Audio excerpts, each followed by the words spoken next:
Salut à tous, j'espère que vous allez bien. Aujourd'hui on se retrouve pour une nouvelle vidéo sur ma chaîne. On va commencer tout de suite avec un point lecture. Je vais vous parler de ma dernière lecture qui est Le Pacte d'Emma de Neil Gaiman, publié aux éditions Albin Michel. Ici de quoi ça va parler? On va suivre une femme qui s'appelle Emma et qui est atteinte d'une maladie. Et qu'au fur et à mesure que cette maladie s'installe, elle va lui faire perdre toute sa mémoire, tous ses souvenirs. Donc c'est un peu comme la maladie d'Alzheimer, sauf qu'elle, elle l'appelle Becky. Et du coup, un de ses médecins lui propose de tenir un journal intime justement pour se rappeler de chaque jour qui passe. C'est-à-dire que Emma, un jour où elle se souvient plus de ce qui s'est passé par exemple la veille ou l'avant-veille, elle peut retourner lire dans son journal intime ce qu'elle avait écrit. Et ça va lui permettre de reprendre ses esprits, de retrouver sa mémoire et de retrouver certains souvenirs qu'elle aurait pu oublier au fur et à mesure que la maladie s'installe chez elle. Et l'histoire commence lorsque Emma va réussir à décrocher un job dans une grande entreprise de New York. Et elle a commencé à travailler avec le grand patron de cette entreprise. Et autant vous dire que ce patron s'appelle Andrew. Et il est très sexy, mais très chiant à vivre. Il est très compliqué. C'est un mec, on dit souvent que les nanas sont compliquées à vivre. Mais alors lui, je peux vous assurer qu'il est très très compliqué.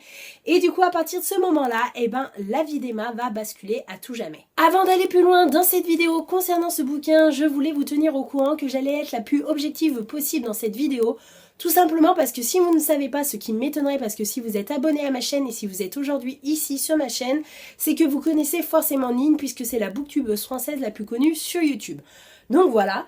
Et la deuxième chose, c'est qu'elle possède aussi un blog qui s'appelle ninanque.com. Je vous mettrai en barre d'infos le lien direct pour aller jeter un coup d'œil sur son blog si vous voulez aller voir. Donc sur ce blog, il y a des chroniques de livres, de jeux vidéo, de cinéma, de séries télé. C'est vraiment pour faire plaisir à tout le monde, on va dire. Et du coup, depuis quelques années, je crois que j'ai intégré l'équipe en 2010, et je suis rédactrice littéraire pour son blog. Et du coup, c'est aussi Nine qui m'avait encouragée à ouvrir ma chaîne YouTube et qui m'a toujours encouragée à continuer et qui m'a aussi fait de la pub au début. Donc voilà, je voulais vous dire que j'allais essayer de faire abstraction de tout ça parce que c'est pas parce que c'est Nine qui a écrit ce bouquin que je vais dire que tout est beau, tout est rose, parce qu'il y a des points négatifs dans ce bouquin. Mais autant vous dire... Et commencer par les points positifs, c'est que j'ai été agréablement surprise par la plume de Nine. Et si j'ai voulu lire ce bouquin, ce n'est pas par rapport au résumé, parce que vous le savez, la romance et moi, ça fait 15 000, on s'entend pas du tout. Et comme vous avez pu le voir avec le résumé, il va s'agir d'une romance. Et cette romance, elle est présente, mais à 99% dans ce livre. C'est-à-dire qu'il n'y a que ça. Et pourtant, je me rends compte que j'ai assez bien aimé. Alors je pense que la plume de Nine a beaucoup aidé parce qu'elle est assez fluide, elle est assez facile à lire. Et au fur et à mesure, je sais pas, j'ai été prise dans cette romance, j'ai voulu savoir à chaque fois ce que Emma allait faire comme choix et qu'est-ce qui allait se passer dans la vie d'Emma. Et du coup voilà, ça a été vraiment une agréable surprise concernant ce bouquin. Et voilà, déjà ça c'est un point positif. Et du coup j'ai l'impression que Nine m'a un petit peu réconciliée avec la romance. Vous le savez, c'est pas vraiment mon trip. Et pourtant, là ça l'a fait, donc déjà bravo à elle. Mais qui dit romance dit aussi point négatif. J'ai eu un petit peu de mal concernant cette romance à certains endroits. Je pense que ceux qui ont lu ce bouquin ont pu peut-être penser la même chose que moi, même ceux qui adorent la romance pour de base. En fait voilà, ce que j'ai eu beaucoup de mal, c'est que Emma, ici, on a l'impression que c'est la bombe sexuelle que tous les mecs ont envie d'avoir. C'est-à-dire que à chaque fois qu'elle va rencontrer un mec différent durant l'histoire, on a l'impression que ça y est, le mec il est fou amoureux d'elle, qu'il a envie de la pécho, qu'il a envie... Mais voilà, c'est bon, à un moment donné, dans la vraie vie, ça se passe pas comme ça. Faut arrêter de croire que même la fille la plus jolie, la plus bombasse possible, elle a tous les mecs qui lui courent après. Non, forcément, il y a des mecs, oui, qui vont avoir le culot et le courage d'aller faire du rentre-dedans à la nana, mais il y en a aussi, il y a des mecs qui sont assez timides et qui n'oseront jamais faire le premier pas dans la rue, dans le bus, dans le métro, j'en sais rien.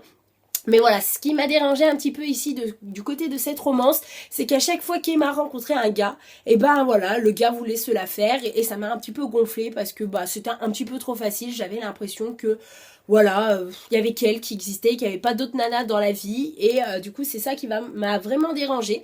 Après je vous cache pas qu'avec la fin on comprend un petit peu mieux, mais du coup cette fin justement elle est assez perturbante et assez frustrante. Je tiens à vous l'avouer que Nine nous avait dit qu'à la base elle avait fait cette fin parce qu'elle n'était pas sûre de faire une suite à ce tome. Et si finalement il va avoir une suite, et d'un côté je me dis heureusement parce que moi j'ai pas envie de finir comme ça. Alors sachez que si vous lisez ce bouquin, et ben la fin peut se suffire à elle-même, on peut se faire une fin, mais moi personnellement j'ai besoin de réponses supplémentaires et je suis donc ravie de savoir que Nin est en préparation pour le tome 2 et j'ai vraiment hâte de lire.